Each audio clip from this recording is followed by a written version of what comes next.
So guys, eto na nga. So eto nga yung aking nahanap na tipong talaga naman, na tipong masasabi kong sobrang safe or tipid ang nangyayari. So hindi na nga ako pumupunta ng parlor para magpa-Brazilian. Sobra kasing alam mo yung mapapamura ka. Kasi alam mo, hindi lang once, twice, 3 times. So, mga 4 times mo siyang magagamit. Depende pa sa haba ng hair mo. Ito nga ginagamit ko. Medyo malaki na talaga yung order ko. Para hindi ako bili ng bili. At sayang din naman yung shipping fee. So, Brazilian lang naman itong ginagamit ko. Kasi sobrang tipid talaga. At bukod dun, hindi lang ako yung gumagamit. Bukod dun yung anak ko din. Since pareho nga kami mahaba din yung hair namin. Kesa pumunta kami ng parlor at gumastos nga. Ito na lang yung ginagawa ko talaga. Ang laki talaga ng saving mo. Bukod doon, yung alam mo yung hindi mo na kailangan magbayad ng pagkamahal-mahal. Bukod doon, ay talagang for sure na gaganda yung hair mo, kung dry yung hair mo. Kung ayaw mo yung tipong straight na straight yung hair mo, na tipong, ako kasi ayoko ng reband na as in straight yung hair ko. Kasi, since hindi naman ako kulot, so gusto ko lang yung medyo straight lang yung hair ko, pero ayoko yung para talagang as in na tipong hindi mo maigalaw yung hair mo.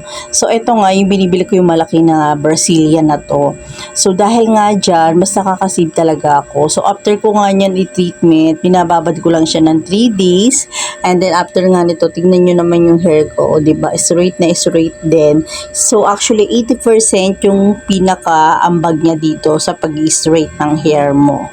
So ayun, ang kagandahan lang din talaga dito, yung pagka-dry ng hair mo ay treatment niya.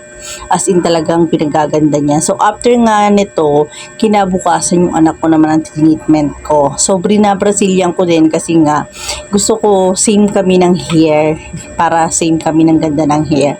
So ayan nga, after ko nga siya papaliguin, and then after nga nito, Brazilian ko na nga rin yung hair niya.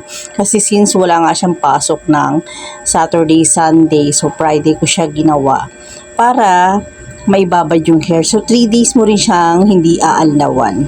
So, ayan nga. After ko nga siya ibabad ng 1 hour, kasi usually 30 minutes, pero mas gusto ko 1 hour para mas talagang kapit na kapit yung gamot niya. So, klinansya ko rin siya ng manipis ang pagkakakuha ko kasi para mas kumapit yung pinakagamot niya. So, ayan nga. So, tingnan nyo naman yung pinaka-finish ng product natin. O, diba? So, ano pa inaantay mo? Umorder ka na dyan sa Yellow Basket ko. Click mo na yan. Promise, hindi mo pang ihinayangan. Sobrang laki ng savings mo dyan na maitatabi.